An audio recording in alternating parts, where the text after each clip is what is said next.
let's start off with NDAs. And these are non-disclosure agreements. We hear about them in the world of music and what have you, and most recently with P. Diddy. But in the UK, ITN has been criticised. It's facing allegations that it used DNAs to cover up misconduct by former staff members for several years. So NDAs are something that, well, how legal are they? Can I start off with you, Joseph? ITN even. I mean, I always thought about footballers. I didn't think about companies making people sign an NDA. If you are faced with one, do you have to sign it? Is it legally binding? All very good questions. I hope to answer in 4 minutes or less, Trisha, as usual. Good afternoon to you. Good afternoon, of course, as always, to everybody at home.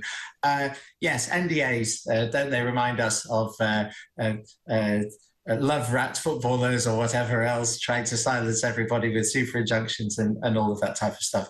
But NDAs themselves, non-disclosure agreements, you're correct. They're a kind of legal tool that's not particularly murky, that has emerged as a result of the desire in litigation or before litigation, before a case goes to court sometimes, on both sides to have a case settled without reaching court or trial. And both sides have a motivation in doing that, don't they? Because first of all, if you're the complainant or a victim, going to court, having to give evidence, having all of that raked up, you might not want the publicity as well.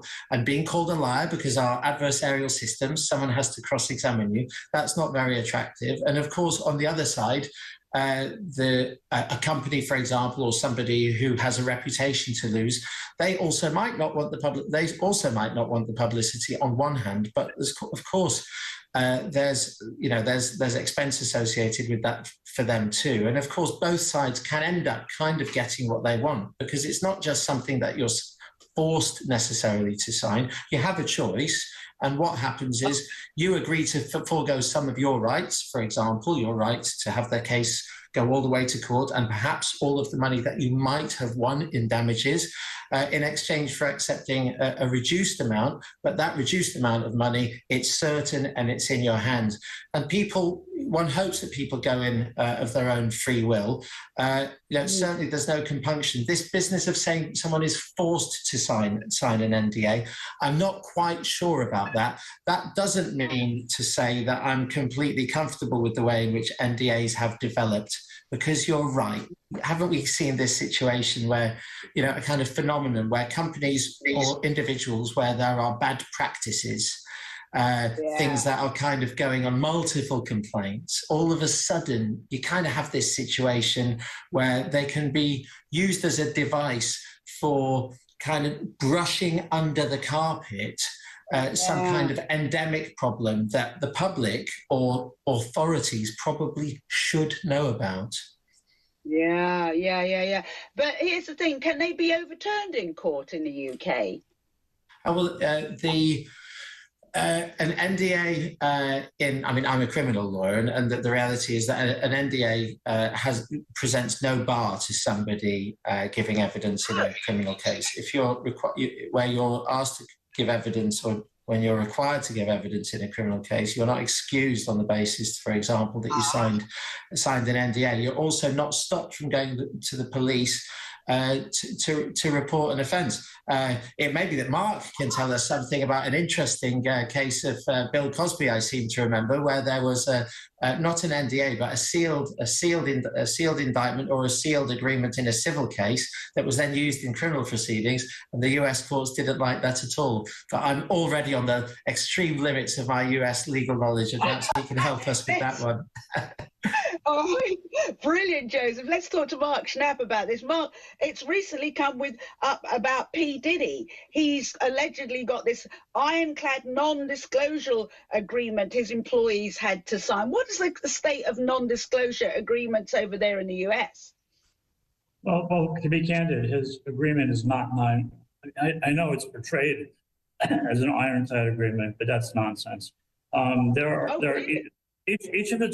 least 22 states that have legislation that specifically addresses non-disclosure agreements. And it's usually in the context of an employee-employer relationship. The NDAs also, as Joseph mentioned, can be used in a corporation trying to protect intellectual property, for example, that somebody might have access to in the course of their employment.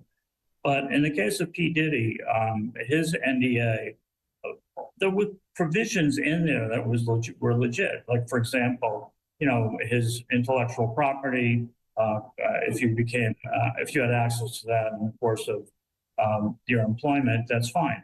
But you cannot use an NDA to hide, in his case, sexual harassment or sexual wrongdoing. You can't, in general, you cannot, it's illegal to have an NDA that specifically precludes you from going to the authorities to report a crime. There are whistleblower protections in some states. There are provisions that preclude retaliation claims. Or if you go to the authorities or report something, an employer cannot come back against you and sue you, even though in the NDA it says, you will not disclose this information publicly. I mean, that provision generally has been held to be unenforceable and illegal. And so, although, you're an employee, sorry, Trisha, go ahead. No, I was going to say, but people are intimidated when they're faced with that. They really think that if they sign that, then they have no recourse to the law and what have you. Can it be used against you? Can you, if you're up in court, for instance, there are going to be loads of people going to court. I mean, they're coming out of the woodwork now when it comes to P. Diddy.